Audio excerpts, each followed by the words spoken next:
Well, good morning, Mobile, and all of our friends across the Gulf Coast, and Happy New Year. Special Happy New Year to you, 2023. I'm feeling really good about this year for us here, and I'm Kevin, returning with you, and my good friend Curtis. Did you say 2022?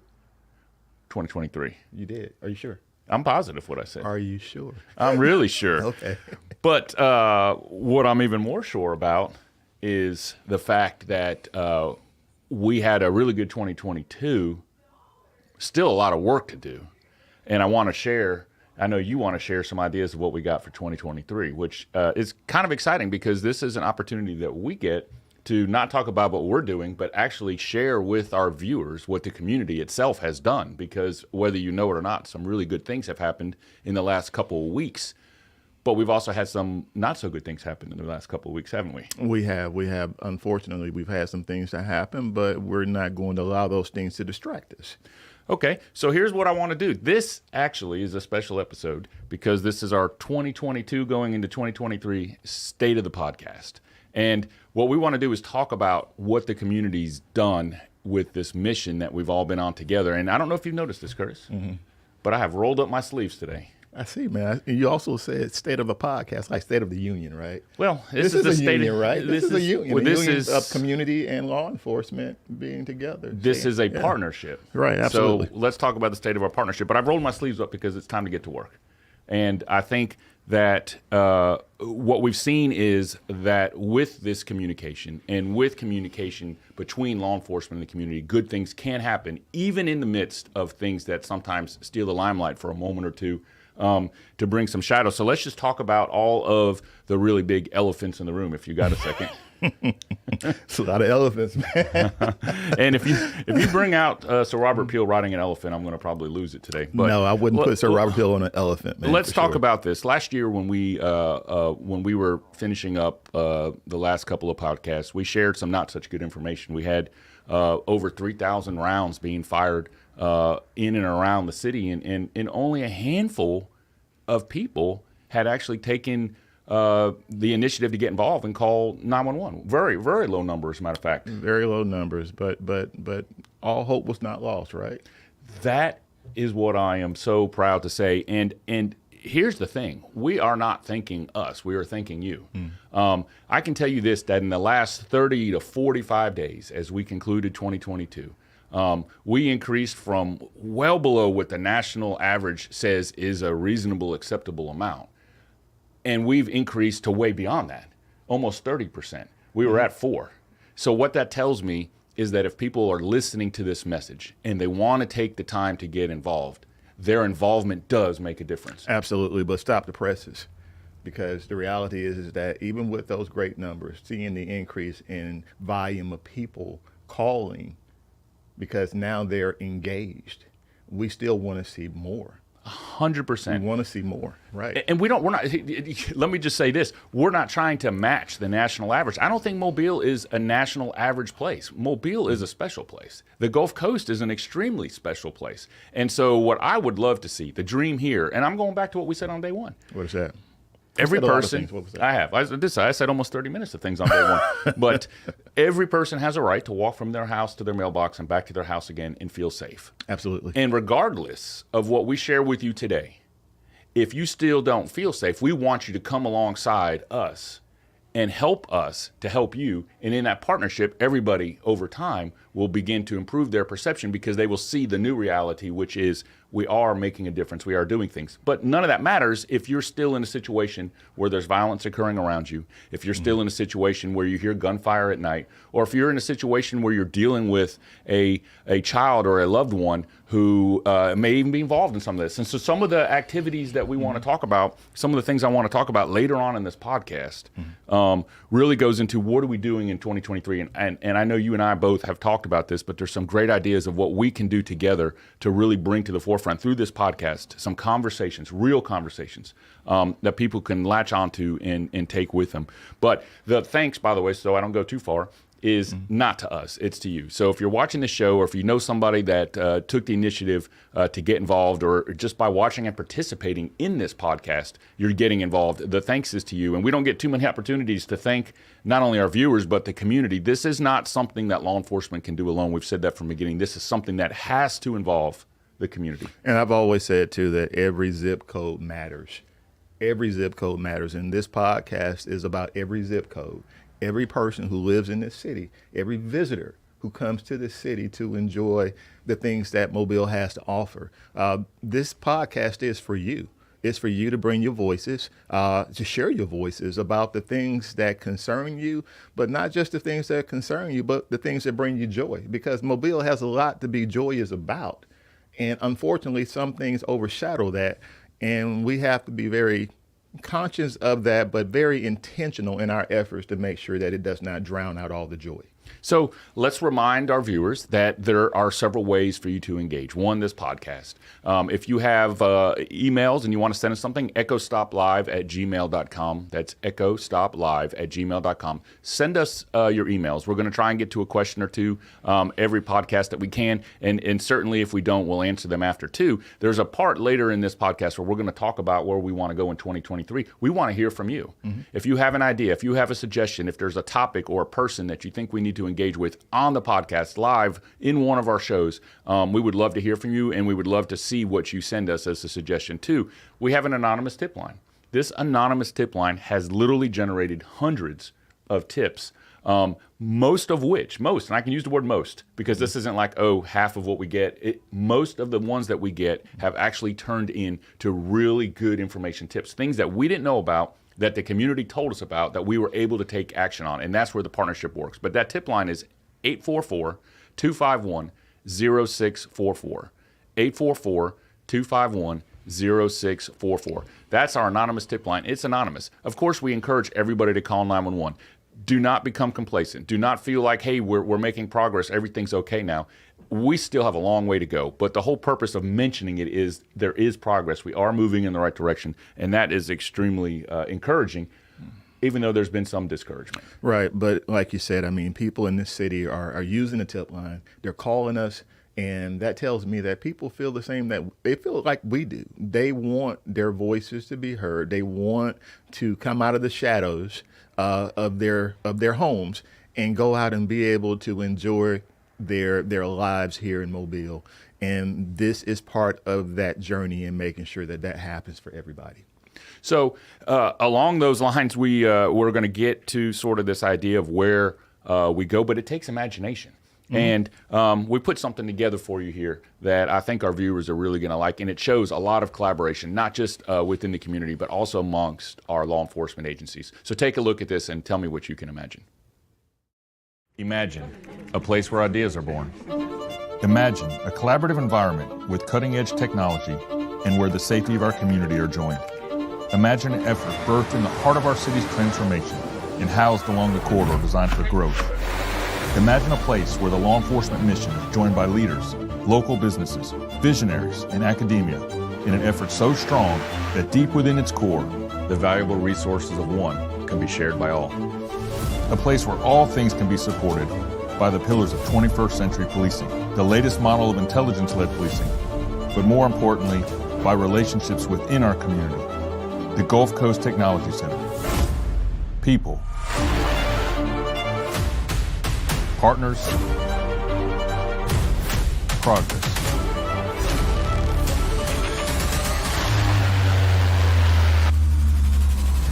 Imagine.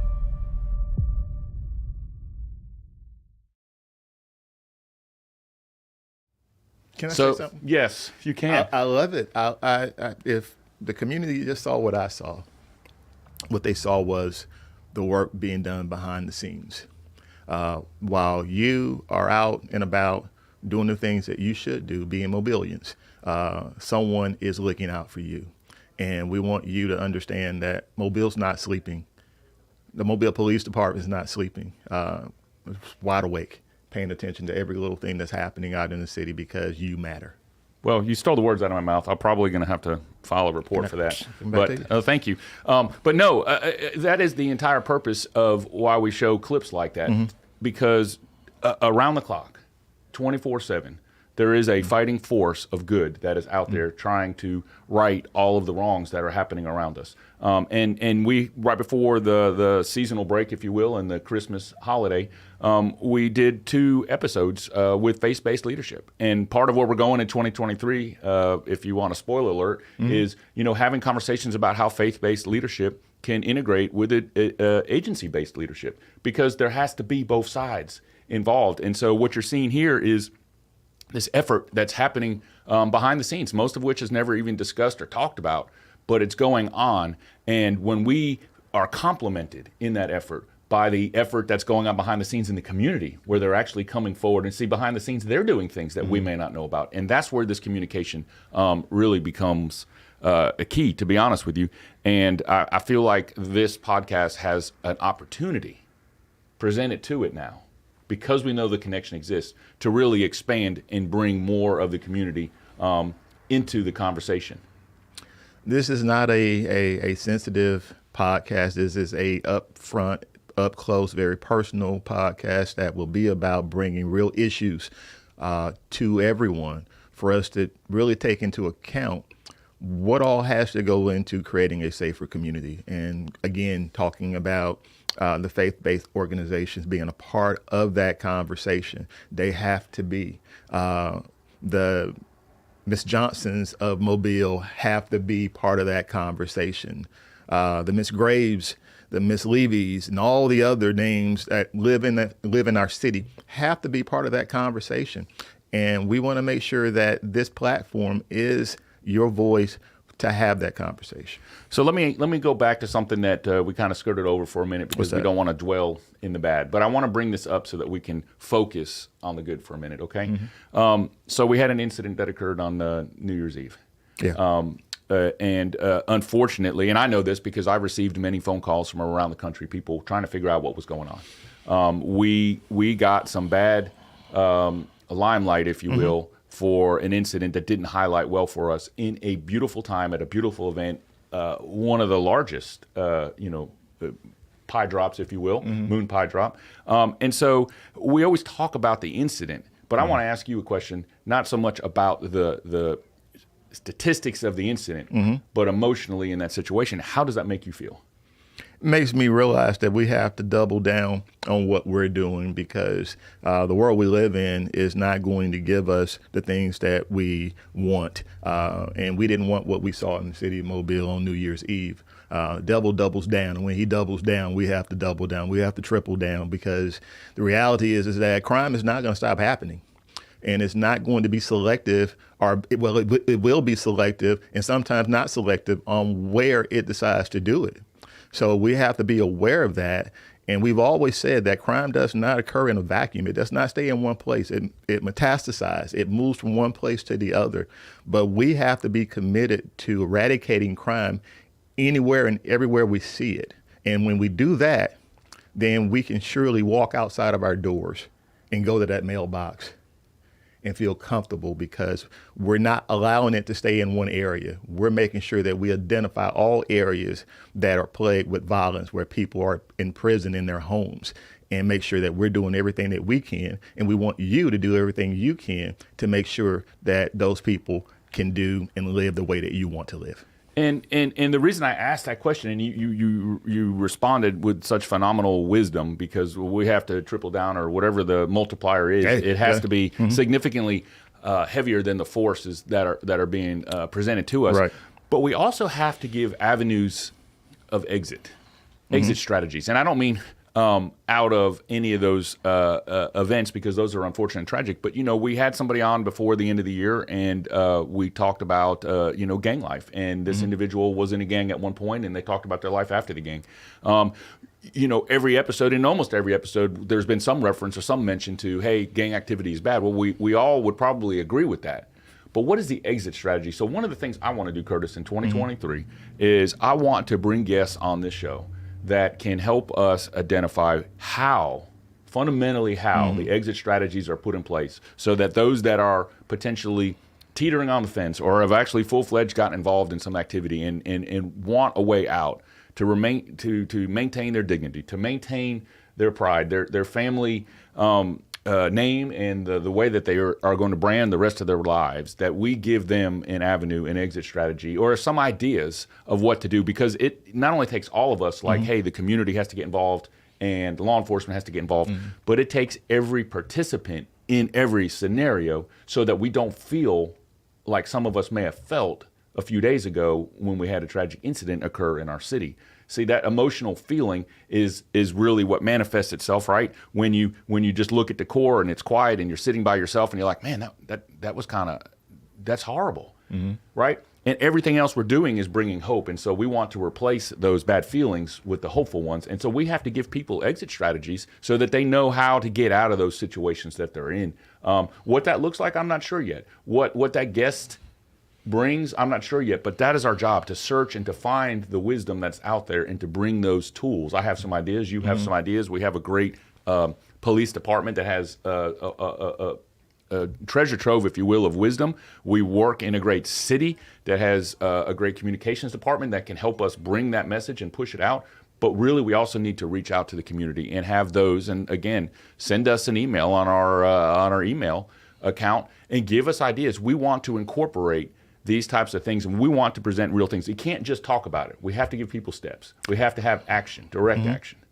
We absolutely do, and people are hungry for that. They want some sense of direction. They want to feel like they're part of this overarching approach and initiative to be something bigger than they can be by themselves. And this is the opportunity to make that happen for 2023. Okay, so enough on that. Let's focus on where we are now in terms of where we want to go tomorrow. So we brought you up to speed. Hopefully, if you've missed any of the podcasts that we've had and you're like, what are these guys talking about? It's all on our page. You can go to the YouTube page that we have our Echo Stop Live podcast on, and you can view previous episodes. And of course, you're tuning in live to this one.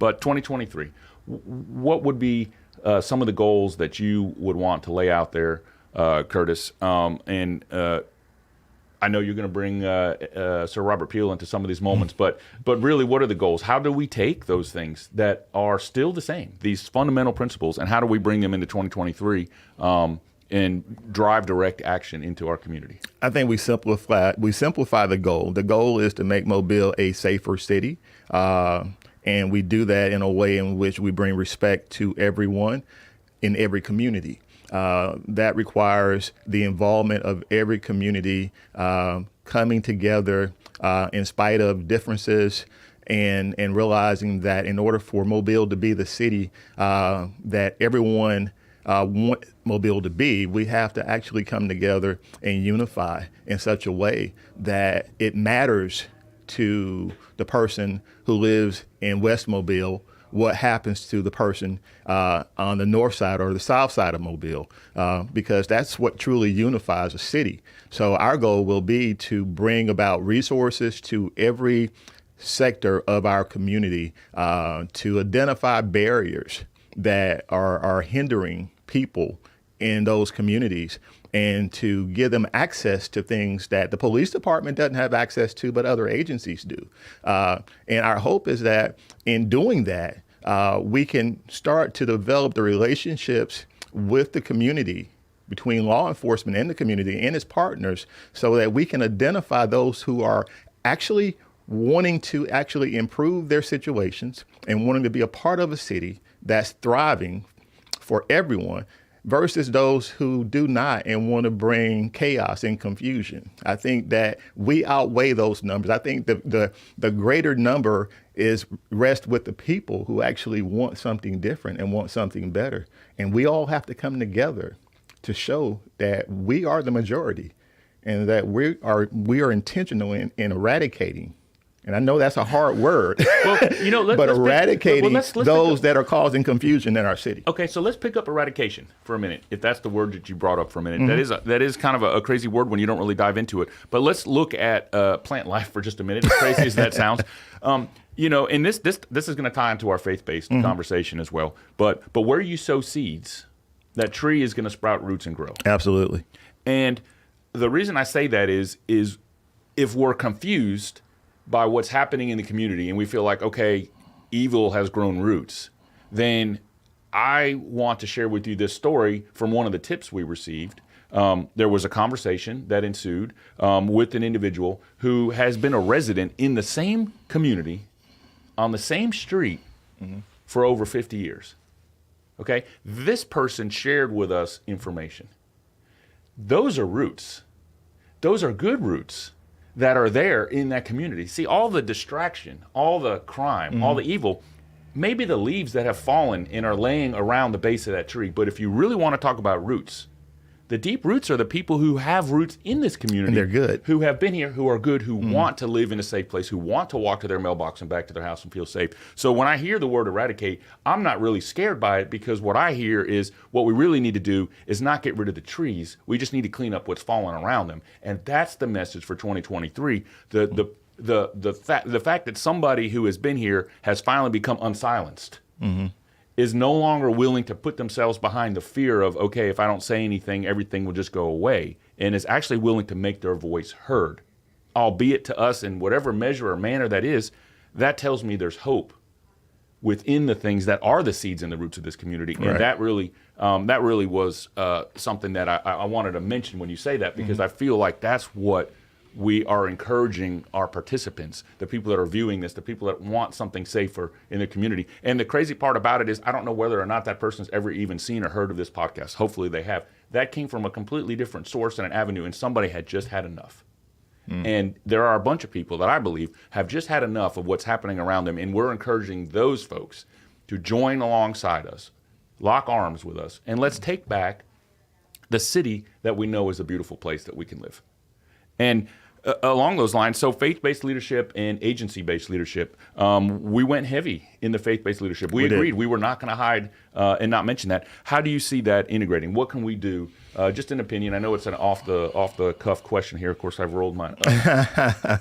I will say this: my interaction with the faith-based community has been great. The faith-based community is desiring to actually be a part of what we're trying to do in the city. And my goal for 2023 is to help facilitate that as much as possible, with their help, of course, because it does require all of us to be very intentional in our efforts to actually bond and connect and come together and find those commonalities that we all share, that bring us and create the community that we want to create, so that we can be all that we aspire to be as a city. I believe Mobile can be that beacon on a hill. I believe in that. I believe that this city has a lot to offer. This is my home. This is all of our home. We live here. We work here, and we have to protect it. So I think that's a great way to wind this thing down, Curtis. And I just want to remind our viewers of a few really important things, and that is, send us your email. Send us your thoughts. Send us your suggestions. echostoplive@gmail.com. Tune in every week on Friday at 8:30, our podcast. Tune into the Echo Stop Live podcast channel on YouTube, or join us on our Facebook page. And again, anonymous tips can be sent to us or called in at 844-251-0644. That's 844-251-0644. And as we finish up this episode, which was not so much about bullet point topics as it was about having just a real conversation. Absolutely. I want to just remind our viewers, we need you. We want you to join forces, share the word. My prayer for all of you is that a miraculous hedge of protection is sent around this city and around this entire community because we care and because we believe, because we want to do these things. We will see a positive change in 2023. It truly takes all of us. And we'll see you again next Friday at 8:30 for another amazing episode of our EchoStop Live podcast. Thanks for tuning in.